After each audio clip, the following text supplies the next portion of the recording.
il y a 66 millions d'années, peut-être au mois de septembre, un énorme astéroïde a percuté la Terre, semant le chaos et la dévastation. Les conséquences tragiques de cette collision terrifiante ont entraîné l'extinction des dinosaures. Oui, je veux parler de l'astéroïde de Chicxulub qui a laissé un énorme cratère au Mexique et a changé la vie sur Terre pour toujours.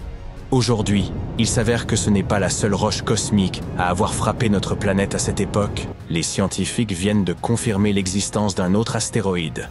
Ce deuxième astéroïde n'était pas aussi gros que Chicxulub, mais il a tout de même eu un sacré impact.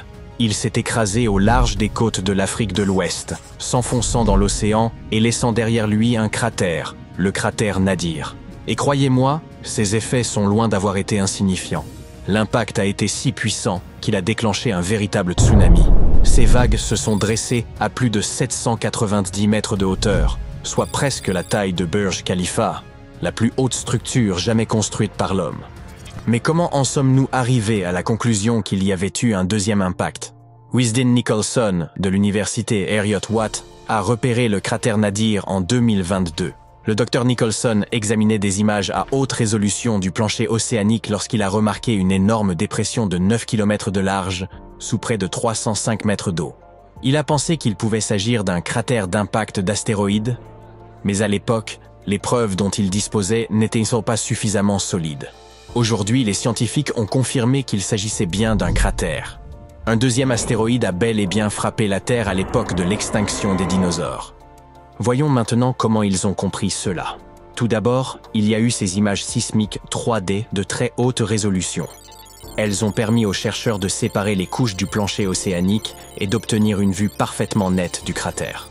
C'est un peu comme quand on passe d'une échographie floue à des scans en 3D où tous les détails sont visibles. Leurs conclusions ont confirmé que le cratère avait été créé par un astéroïde d'une largeur comprise entre 457 et 500 mètres.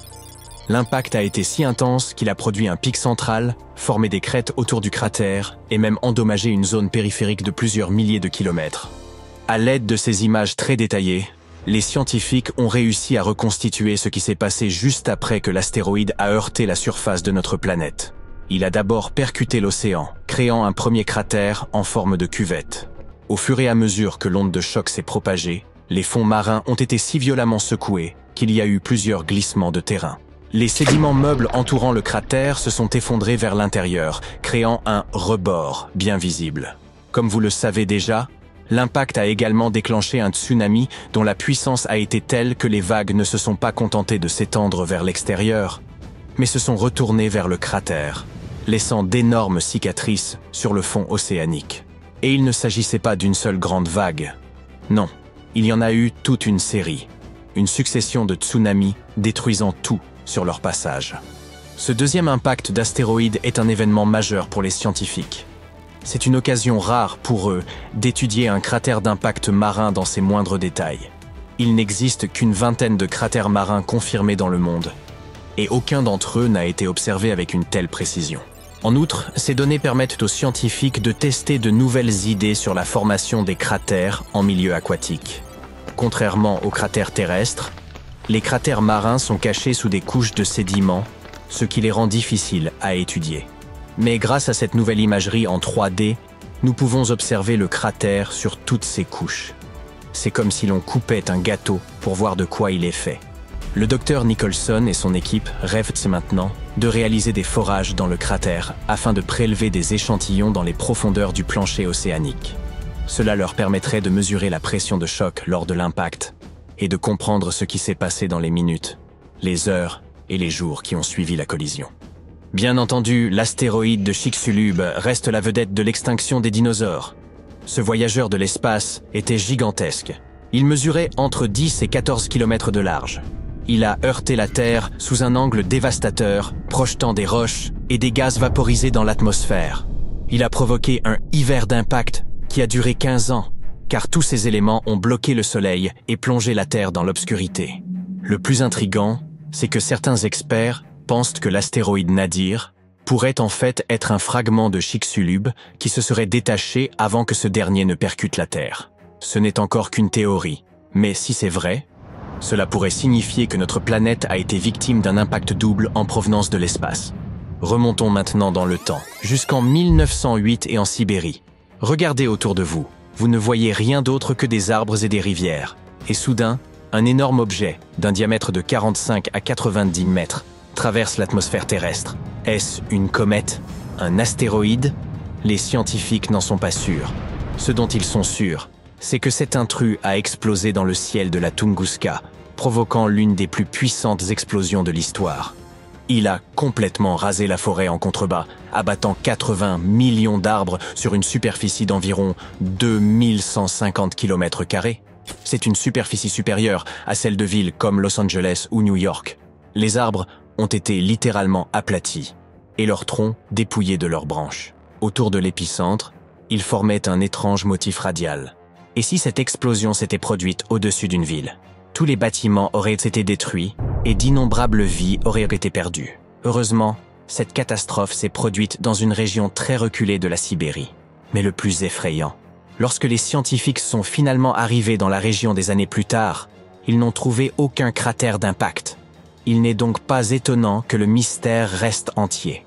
L'explication la plus logique est que lorsque l'objet a explosé dans le ciel, probablement à une distance de 5 à 10 km au-dessus des terres, il s'est désintégré avant de toucher le sol, ce qui n'a pas empêché l'explosion de raser une forêt entière. En 2013, un autre événement époustouflant s'est produit, cette fois au-dessus d'une zone beaucoup plus peuplée, la ville de Tcheliabinsk. C'est par une matinée ordinaire de février qu'un astéroïde d'environ 18 mètres de diamètre est entré dans l'atmosphère terrestre, illuminant le ciel. Il se déplaçait à une vitesse avoisinant les 70 000 km/h. Il a explosé en plein vol, à environ 29 km au-dessus de la ville. Le spectacle était terrifiant, mais heureusement, l'astéroïde s'est désintégré suffisamment haut dans l'atmosphère et n'a pas touché le sol. S'il l'avait fait, la ville aurait eu de très gros problèmes. En effet, même s'il n'y a pas eu d'impact direct, l'explosion a tout de même créé une onde de choc qui a traversé l'atmosphère et frappé le sol avec suffisamment de force pour briser toutes les vitres. L'explosion a endommagé environ 7200 bâtiments, mais par chance, il n'y a pas eu de victimes directes. Il n'en reste pas moins que cette explosion a été un véritable signal d'alarme. Il ne s'agissait pas d'un événement cosmique lointain comme celui de la Tunguska. Cet astéroïde a explosé au-dessus d'une zone moderne et peuplée, et les dégâts sont bien réels. La bonne nouvelle, les scientifiques parviennent de mieux en mieux à repérer ces objets avant qu'ils ne s'approchent ni trop près.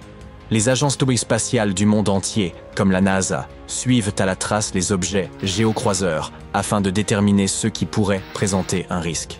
Mais comme ces deux événements le montrent, il arrive que des roches spatiales nous surprennent. Et si les chances d'un impact majeur sont faibles, les enjeux demeurent très importants. À l'heure actuelle, la NASA surveille un astéroïde. Il s'agit de Bennu, qui fait à peu près la même taille que l'impacteur Nadir. Bennu est considéré comme l'un des objets les plus dangereux en orbite proche de la Terre. Selon la NASA, il existe un faible risque qu'il percute la Terre entre les années 2178 et 2290, avec un danger maximal le 24 septembre 2082. Mais ne paniquez pas tout de suite. La probabilité d'un impact n'est que de 1 sur 2700. Cela nous rappelle tout de même que la Terre n'est pas à l'abri d'une catastrophe cosmique.